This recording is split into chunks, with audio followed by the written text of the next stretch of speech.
Welcome to the Moms for Wellness podcast on SM Enlightenment Radio or TV. This is a podcast for moms who are passionate about being healthy and who are leading their kids to do the same.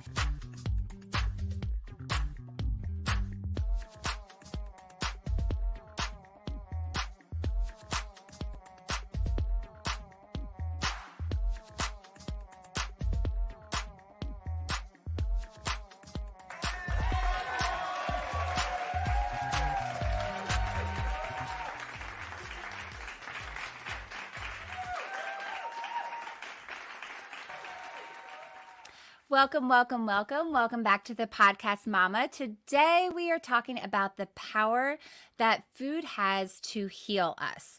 Now, this was a very strange and kind of far out concept to me for a very long time. I mean, how can what we eat be so powerful? And I mean, I was trained in my mind to think that medicines and drugs and those things, that was what was used to heal our body. Just take some medicine and take this pill. And something that I have been learning over the past several years is that I was trained and conditioned to think that way. And maybe you can relate to that. And it's just amazing to me the power that we hold in our own hands, the power of choosing to create health in our bodies. And just so much of that is decided by what we eat. And I just think that's just such an amazingly powerful concept. And my guest today is going to shed some powerful light on this concept as she was able to heal her ailments by changing what she eats. My guest today is Brandy Aceti. Brandy is a corporate professional who has become an ambassador for healthy, plant-based eating after making changes to her diet, which aided in the rapid recovery of her advanced autoimmune disease. She shares her personal experience with combating lupus nephritis using whole food, plant-based lifestyle, and the role nutrition plays in reducing inflammation and managing chronic diseases. She is a strong believer in being an advocate for your own health and healing the body by eliminating foods that can cause illness and fill it with foods that heal. Please help me welcome my guest and friend, Brandy Aceti. Hi, Jenny. Hi, Brandy. I am so glad you are here. Thank you so much for being willing to come on and just share your personal story. And I know this, isn't, I don't think you go around, just saying this to everyone. So I'm just really grateful that you are willing to come and just share this with others. Yes, well, thank you so much for the warm welcome and introduction. And thank you for letting me join you today. Yeah, my pleasure. So why don't you share your story with us? So how did all this come about? Where did this start with you? So 20 years ago, I just did the math the other day. Can't believe it's been Sounds that so long. 20 years. But 20 years ago, when I got pregnant with my son, who was my firstborn, they do all of those routine blood work tests. And up until that point, I thought I was completely healthy. I just lived my life. I mean, I ate what I thought was a normal diet. And the blood work came back showing some indications of something going on. And after seeing multiple doctors, doing more tests, found out that I had a uncharacterized connective tissue disorder. I had no idea what that was. I was going to say, I don't even know what you just said. Like, if you can break it down into plain English, that'd be great. Wait, can I ask you first, like, were you, so you said you were pregnant with yours, or you had your son. Were you feeling not well, or No. It was just like standard blood work that Just they were doing? blood work. Oh, wow. When you, back in the day, Yep. when you We are not got old. pregnant, your doctor would send you to just do normal routine blood tests. Okay. And and I felt fine. I Wow. guess sometimes you don't know what Yeah. you're not feeling or what you are feeling if it's Yeah. normal for you. Right. And so I did. I felt completely fine. My blood work came back, and some of the tests were a little frightening. Wow. The doctors reacted pretty quickly. I had really low blood platelets, which is Wow. the components in your blood that help you clot. And so they were nervous that if God forbid anything happened, Yeah. I wouldn't have what I needed to Yeah. heal myself in that sense. So they did. They sent me to multiple doctors and did more tests, and connective tissue disorder, which I didn't even know what a connective tissue was. What? So what is that? connective tissues. So your body is made up of tissues that connect all of the structures of your body within the body. Okay. And they are made up of two main proteins, elastin and collagen, which as Collagen's yes. That's a big buzzword. I think we just got. Everyone's like, oh, I know what that is. Yes, but these are the main proteins that make up connective tissues. And a mixed connective tissue disorder, like I was diagnosed with, is a combination of multiple connective tissue disorders, but it doesn't quite signify one specific disorder. So it's a little bit of everything, but a lot of nothing. Okay. And so it was inflamed proteins of my connective tissues. Okay. I was young. I didn't know what this meant. I knew I felt fine. I was pregnant. I was happy. And so I went through my pregnancy, and they put me on steroids throughout my whole pregnancy. During your pregnancy? Yes. Did you hear that? I was. During your pregnancy? During my pregnancy, I was on prednisone for the duration of my pregnancy and a few months after. It's a love-hate drug. It's one of the ones that it really does help you feel better. Yeah. But there's a lot of side effects that are not desirable. Now, can I ask you, so when they put you on that then, so as far as you knew, you were feeling fine, didn't know any differently. So, and I know it's complicated with being pregnant, so that just adds a whole level of, you're feeling very different and strange things being pregnant. But do you feel like it did make you feel better that you didn't realize that you weren't feeling well, or it wasn't like this, like major? I didn't feel any major improvement of what I felt every day. Okay. But again, I was pregnant, and the pregnancy went fine. I didn't have really any complications. The medication they did put me on helped bring my platelets back up, so doctors relaxed a little bit. I was monitored very often, multiple doctor visits throughout the throughout the entire pregnancy. And then my son was born. He was healthy. Everything's great. And I just was put on a maintenance drug after that. After 15 months, I was able to stop taking the steroids, and they just put me on a maintenance drug that I've been on ever since. So wow. It's been a really long time. So then so what did that do? So that was mainly for the platelets then? It was just for this connective tissue disorder that was causing inflammation and other things in the body. The thing with a connective tissue disorder is that it could lead into other autoimmune diseases. Okay. It could cause lupus or rheumatoid arthritis or a multiple of other autoimmune diseases that are out there. It could lead into that. Okay. And so I think the thought at that time by my doctors was to try to prevent or slow that down from happening. Yep. Makes sense.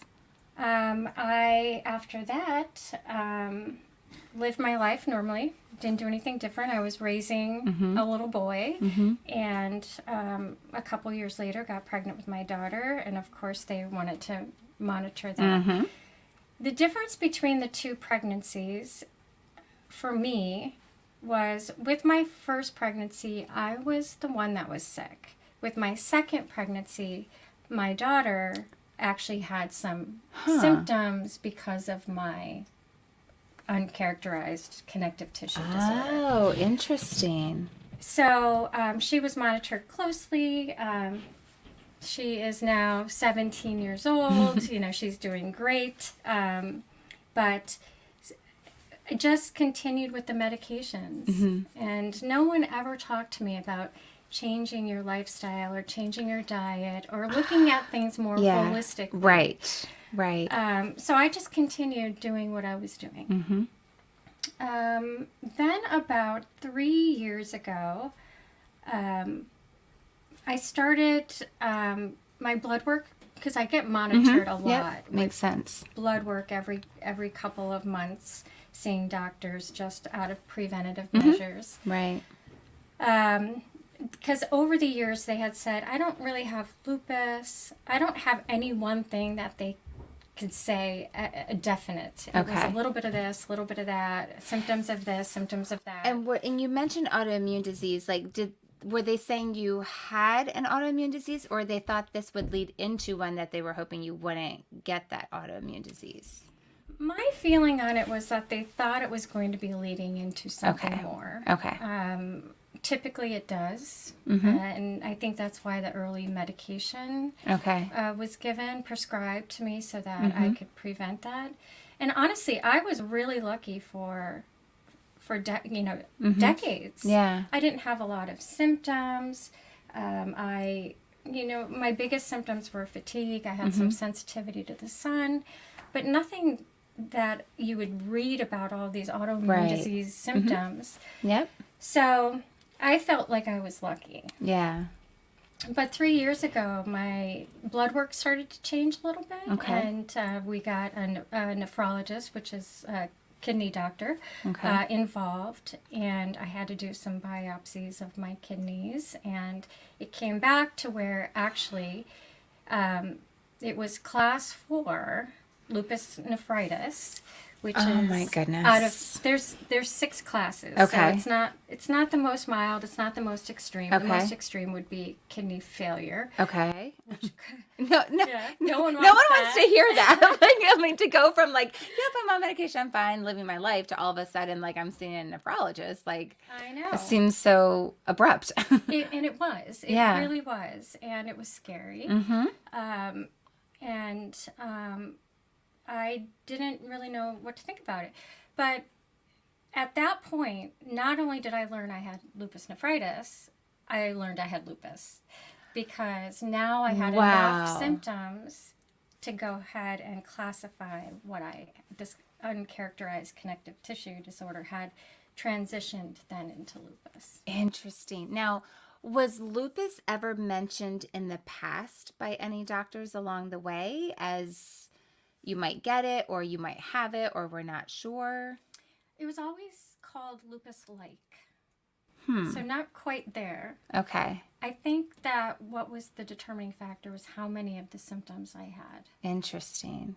And I didn't quite have them all until Would the medicine that they were giving you possibly be suppressing that so that you weren't getting symptoms that maybe otherwise without the medication you might have?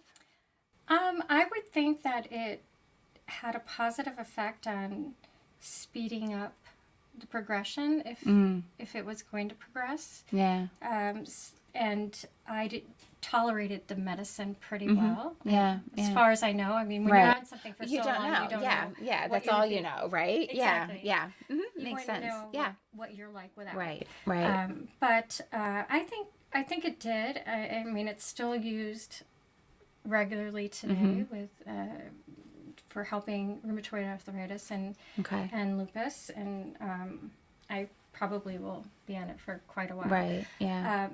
But what the scary part for me when I was diagnosed with lupus nephritis were the treatment options that I was given. So my rheumatologist and my nephrologist were working together. They offered me 3 treatment options. 2 of those included chemotherapy. Chemotherapy.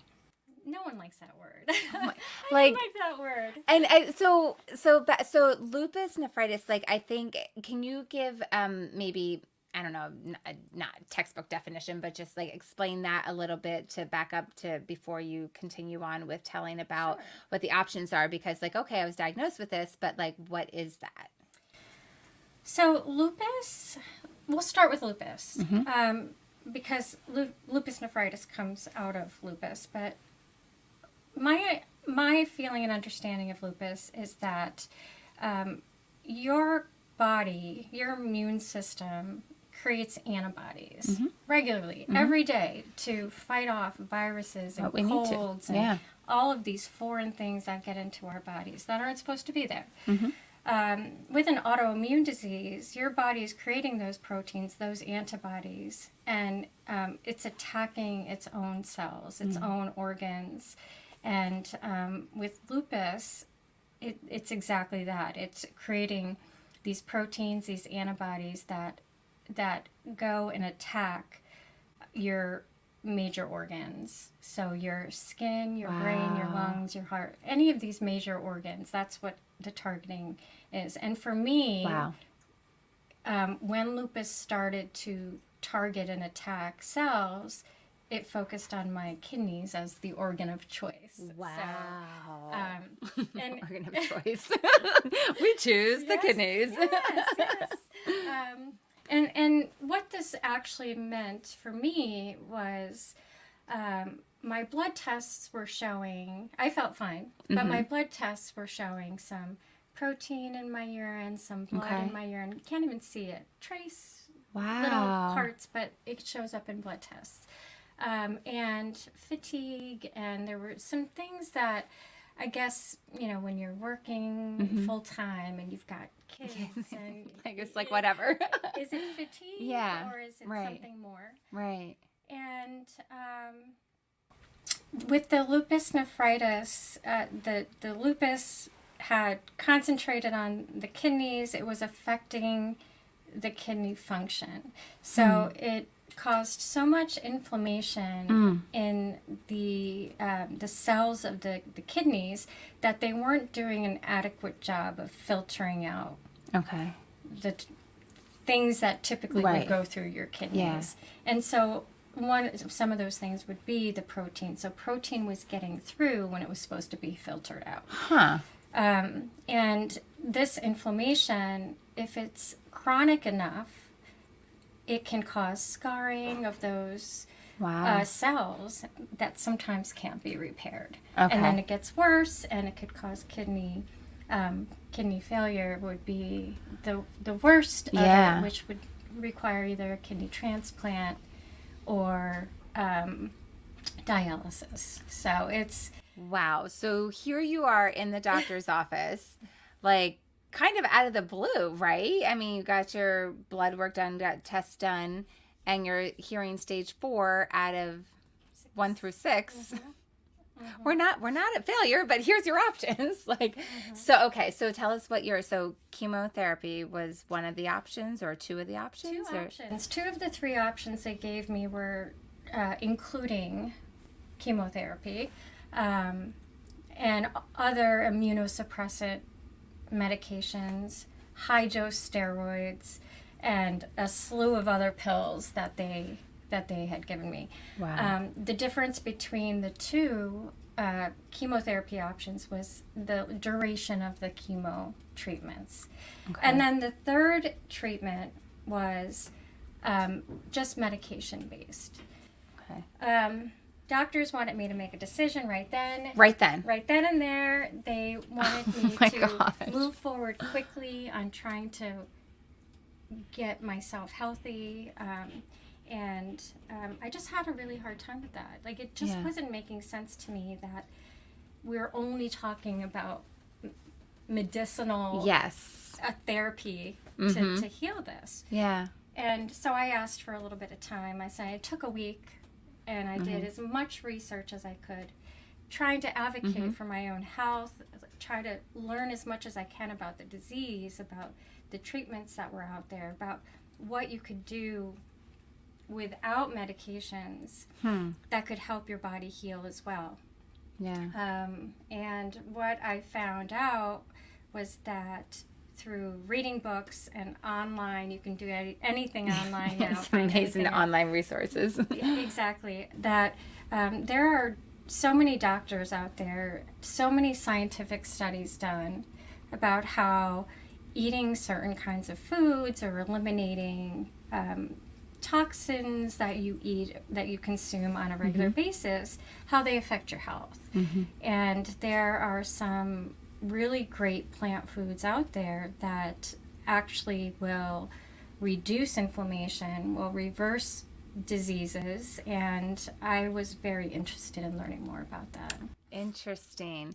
So we are going to, this is perfect little place to come and just pause for a moment, because we are almost out of time in our first segment, but we will pick up your story in the second segment. So you were in the office, you've asked for time, you went and did research, you've seen all these other options of changing your diet, changing your lifestyle. So we are going to find out what Brandy decided to do and how that turned out for you when we come back. So you are listening to Moms for Wellness. I am Jenny Hardy with Brandy Aceti, and we will be right back.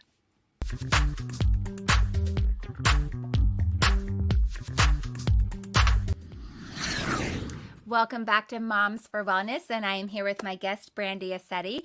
And we were just talking about Brandy's story about her decision with lupus nephritis, having that diagnosis and being given only medicinal options. But she was like, hold on, time out. I'm going to do some research. She did her research. And what did you decide? What did you do? So I went back and gathered my doctors together and told them that I would like to proceed with the option without doing chemotherapy. I knew that I would have to be on some sort of medications in order to stop the progression of what had already started. And I was hoping that I could try the treatment that had the pills. So I was on a lot of pills. My goal for that was that I can be on medication for a shorter period of time, and that I would also change my diet, change my lifestyle to incorporate the things that I learned by doing all my research. And I brought this to my doctor's attention, and you know, I know they had very good intentions for me, but they didn't really understand where I was coming from with wanting to really use food to help me heal. It was a little bit surprising to me as well. Yeah. I was going to ask you their response. So that is interesting. So not only did they not suggest it or recommend it or talk to you about it, they were a little bit taken aback by the thought that you would do that, or just a little bit. And I think that they've been very good doctors, and I still work with them regularly. I just think that the mindset was, okay, we need to get on this. We need to do something about it quickly. We need to move forward. And I think that that's what they were. That was the intent. Yeah. So they were a little hesitant about that third choice that I chose because it was a newer medication. There wasn't as much research and years of data that had been, put together, compiled for the results. But then my rheumatologist actually, after I made that decision, went out and did a lot more research on her own.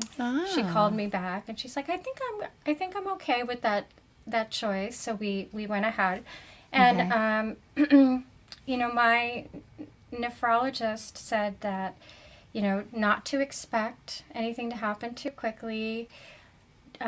It's most likely you're not going to be in remission for at least a year. It's going to be a long journey. And so the very next day, I started my treatments. I had 3 days of intense high-dose steroid treatments, and then we went from there with the medications. And that's the day that I changed my lifestyle. It was cold turkey. There was, a complete difference between the day before and the day I started the new lifestyle, let's call it. Wow. And what I had learned was that animal products that you consume cause inflammation. And that includes all meats, dairies, eggs, fish, even honey, believe it or not. honey is considered to be from an animal. So yeah. I went full-fledged ahead. Hmm. I eliminated all animal products from my diet. Because your goal was to reduce the inflammation, because inflammation was the key to what you were dealing with as That's an right. autoimmune disease. Exactly, because it's been shown that chronic inflammation causes chronic diseases. Mm-hmm. And so everything that I had learned about what was happening in my kidneys and in my body in general was caused by inflammation. And my goal was to try to reduce inflammation without having to use medications to do that. Yeah. I didn't have to. And that makes total sense because you had the medications to deal with the acute problem right then, but then you were going to use the lifestyle change to reduce inflammation overall in your body, to just pull everything, to take away the feeding of it, I guess. Yes. Okay.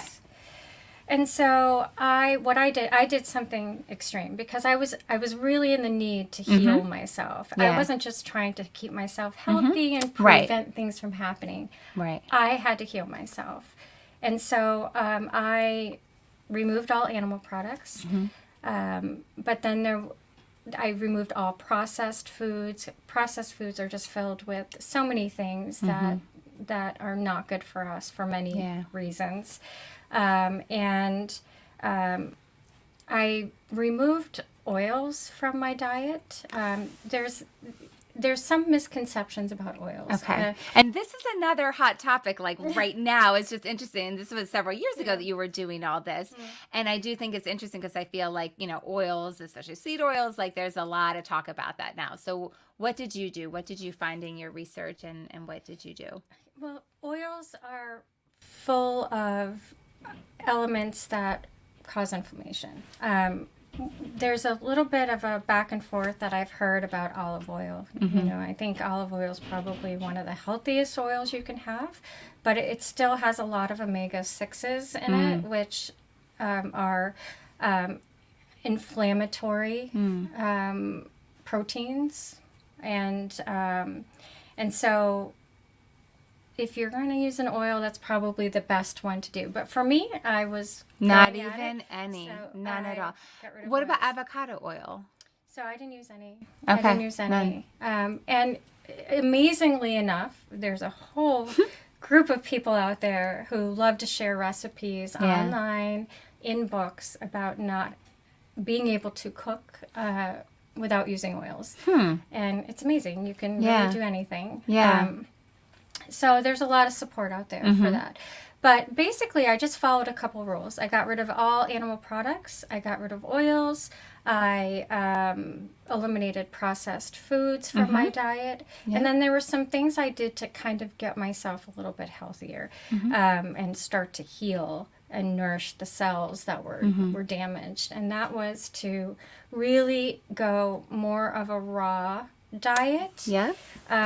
Because you get more nourishment and nutrients from raw vegetables and fruits than you do if they're cooked, right? And or frozen, however you can buy them. So I really made it a point to make 75% of my daily foods raw.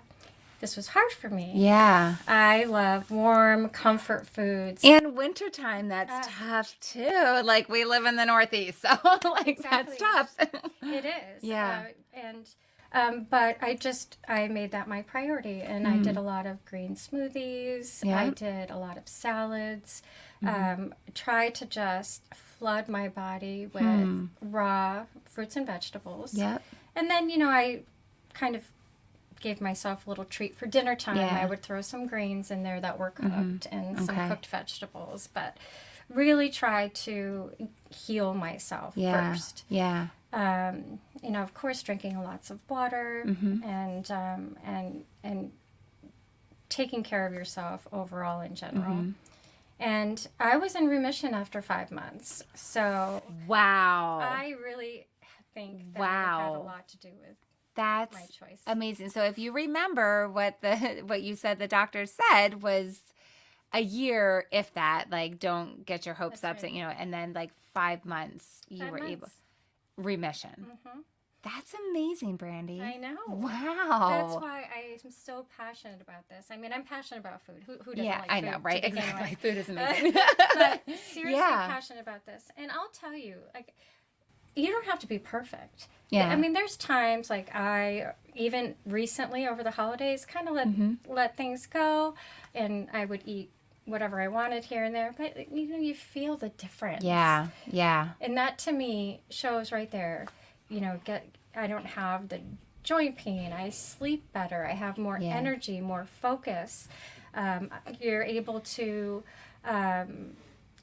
be in a better mood, and you don't feel so heavy and bloated like some of the animal products would make me feel. And I think that's so interesting. I think that's such a great point, because I feel like a lot of times we don't know how we really feel, because that's how we've always felt. And then once you do a drastic change of your diet, maybe not even drastic, taking one major thing out that does cause inflammation, because that's usually the main thing, you realize like, oh, I didn't know I could feel this good. And so it is amazing the difference. And once you get used to living that way, you don't want to go back to the other. You don't want to put that stuff back in your diet that makes you feel like crap. I know, and that's exactly true. Like I said, I've kind of, once I got myself healed, I stuck with it for quite a while afterwards, and then the summer came, and I'm like, oh, but I want a lobster roll, or yes, exactly, the fun thing. Something, yeah, and yeah. So I just every now and then would have something, and I just realized I just didn't like the way it made me feel. Yeah. And I didn't want to take the chances either of my blood work changing, something, the inflammation increasing. Because I do think even though I was in remission, the disease is still there. Right. And I didn't want to take any chances of having it come back with a vengeance, and then something more drastic has to happen. Yeah. So, yes, I think that there are things you can do, and you don't even need to go 100% plant-based. There are some cautions out there. There's a lot of really bad vegan food out there. Yeah. It's processed. I think that's an excellent point. Yeah. And so, I mean, you can say you're vegan or you're plant-based. That doesn't necessarily mean healthy. Right. It's choosing the healthy plant-based options, the whole grains. Yep. But even if you don't want to get rid of animal products, bringing in the good food, adding the good foods to your diet is gonna help. Absolutely. So what have you found? So let's kind of go through some of the things that you did. So you said a lot of specific things that you did. So let's kind of review, because you did say some of them, the key things that do cause inflammation. What did you find are like some of the main things that you were like, okay, if you really want to cut out that inflammation? So animal products, so all animal products whatsoever. All animal products. So meats, fish, eggs, dairy, those are the big ones. And those are the ones that people think that they need, because these are providing protein. Yeah. And a lot of times people are actually eating too much protein, and they don't know it, because everywhere you go, extra protein, there's protein shakes even to supplement your normal protein intake. And, it probably depends on the person, and whatever a nutritionist would tell you that you would need based on your lifestyle. Right. But for me, I found that I was able to get adequate protein just by my choice of the plants I was eating. So you can get a lot of protein from your grains, whole grains, brown rice, quinoa, oats. There's so many different options out there. But even vegetables provide protein. Yeah. And what are some of the What are some of the pushback then that, or maybe not pushback, but just questions people have? Like you said, protein is one of them. Okay, so Brandy, how am I going to get my protein? What are some of the other things that people will say? Like I know, like especially when you hear dairy free or taking out those things, people are like, well, how do you get your calcium? So did you hear things like that, or have people ask you? I mean, it was one of my concerns because after being on steroids for so long and then having recent doses of high dose steroids, I mean, osteoporosis is something you have to take into account. So calcium intake was important to me. But it's the same thing, you know, your green leafy vegetables, you can get adequate amounts of calcium just like you can get adequate amounts of protein just using plants. Yeah. And what are the some surprising things? Because I know one thing that you had shared with me about wine that I thought was fascinating. I would have never considered. So This was something that I had learned kind of midway through my revolutionary way of eating.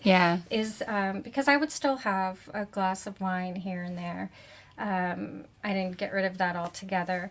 But I had found out later on that most wines, most alcohols, a lot of alcohols aren't vegan. They aren't plant-based. And you think you're having a glass of grapes, right? Fermented grapes. You don't think barley, wheat, whatever it is. Exactly. Why would there be animal products in that? It just never Why would crossed there be? my mind.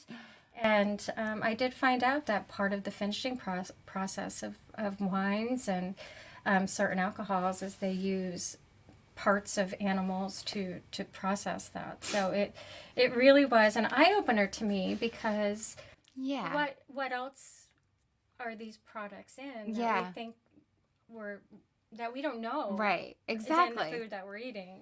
That is the question. Right. And sometimes you'll see ingredients on boxes and you don't even know it's an animal product. It has a different name to it that you wouldn't recognize. So it's really important that you know what you're ingesting. And then make the decision there. Do I want to eat this or do I not want to eat it? But that was a surprising thing for me. Another thing too is that's really important for people who choose to do plant-based diets is to make sure you get enough vitamin B12. Vitamin B12 is not made by animals or plants for the majority of plants. It's actually like a microbe, bacteria.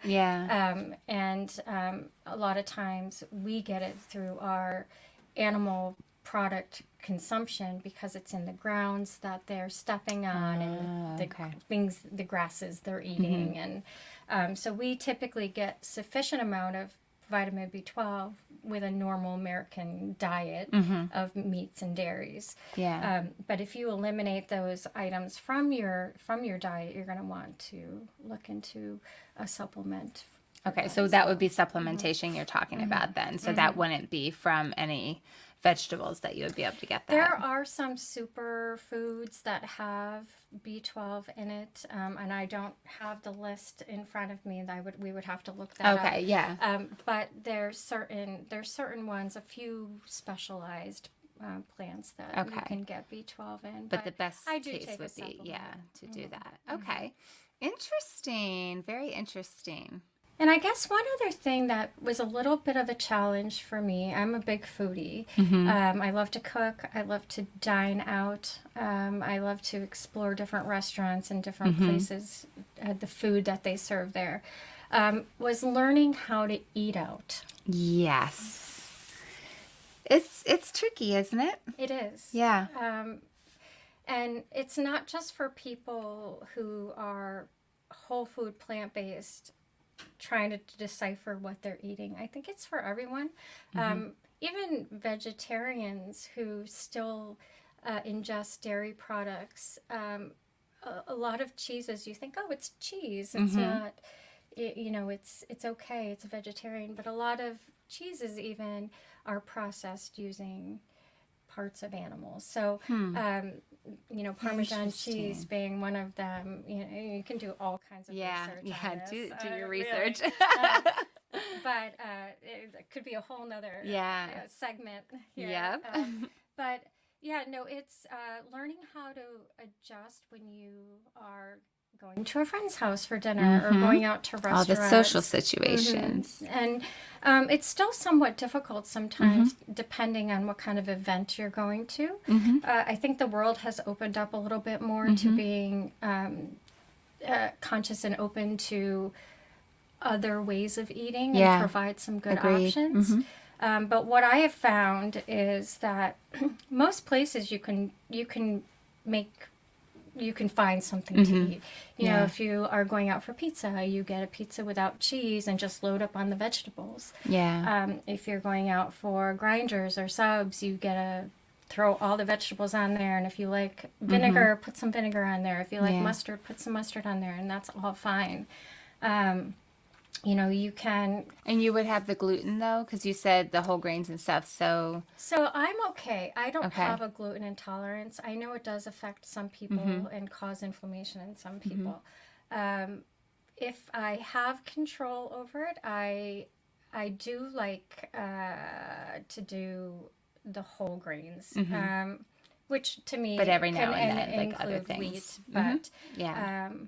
Yes. So I don't have an intolerance to it, so I do eat it occasionally. But you can definitely find gluten-free options. That would be like at home when I make pasta, I use a quinoa pasta. I think it tastes just like your regular standard pasta. My family If you don't tell them, they won't know. They will never know. And even my husband, who's an Italian, will tell you that he loves that one out of all the other ones. That's awesome. But yes, it's learning to even be prepared before you go out. So if you know you're going to a certain restaurant, check out the menu. And in fact, a lot of times they're wanting to make sure that you have what you need when you are dining with them. So even if you call them ahead and see what they could do for you, and they appreciate the heads up, because I think they really want to accommodate all of their guests. And that's a really good point too, because it's not, I think people, the world, restaurants are a lot more open to things and have that awareness. And I think it's really powerful too, just to be able to hear your story and understand the stories and the reasons behind. Not that should be necessary for someone to be understanding, but I think it's helpful, because I think then, when people will think, oh, it's just a fad, or just not understand that there are real medical reasons behind these decisions that people are making. And so I think that just gives more understanding and more respect for those decisions too. Absolutely. And anything we can do to take control of our health. There's so many diseases that plague the American population that could be kept under control or even reversed by the way they eat, by incorporating these healing foods into their diet. Everything from heart disease, high blood pressure, diabetes, even cancers, and obesity, the things that we all see and hear about every single day. We do have some control over that, and I think that the way we eat and what we choose as our diets help to keep those things under control. Agreed. And you said that so beautifully. I couldn't even add anything more to that. I mean, that was, and as moms too, the power, I don't know if power is the right word, but the ability that we have to be able to pass that on to the next generation in our household, in our family, to help empower them to make good, healthy decisions for their lives too. That's right. And the earlier you start teaching your kids to make good food choices, it gets harder the older they get. Yes, it does. Especially with teenagers. Yes. But my kids love salads. They'll eat the vegetables and the plant-based foods I make. Yeah. And if I can have them choose that and enjoy that the majority of the time, Yeah. I think that builds a solid foundation for when they're older, and they're more in tune to being healthy and deciding what they want to eat. So anything we can do to kids. I mean, I heard some studies. I read some articles about how today's children, the way that the options that they have for them, and the choices that they can make for food, it's going to cause so many more problems later. Yeah. And all of these childhood illnesses that are happening, and people having more ailments earlier in life. And it's sad to me to think that there's so much marketing for the bad foods and not enough marketing for the good foods. Yeah, I totally agree with that. I don't know. That just gave me an idea. Like, maybe we could do something with marketing for the good foods. Like, we'll come up with something, like market the good things. But that's the power, like, marketing moms. Ooh, that could be, Yeah, as moms, we do our own marketing towards our kids. And, and I think that is so powerful, to just be able to shape them with their decisions as they grow up.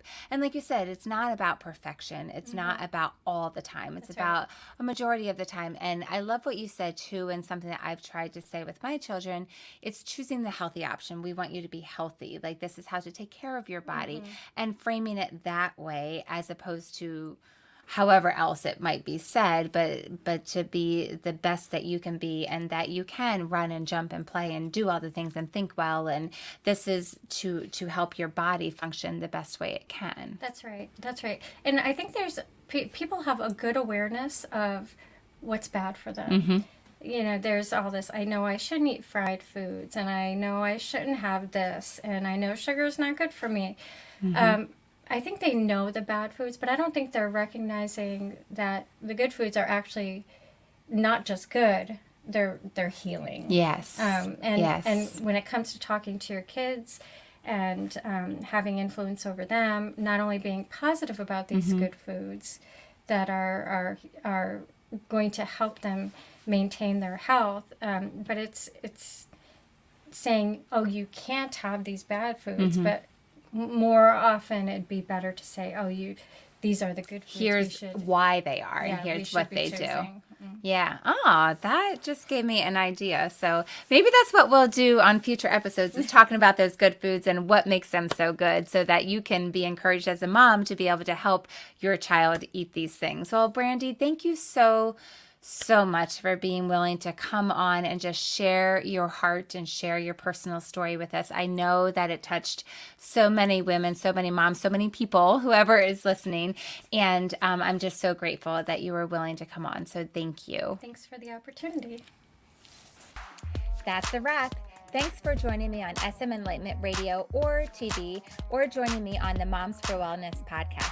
If you enjoyed this episode, please subscribe to the Moms for Wellness podcast and leave a 5-star rating or review. It really is helpful, and we would be so grateful. I'm Jenny. Have a good one.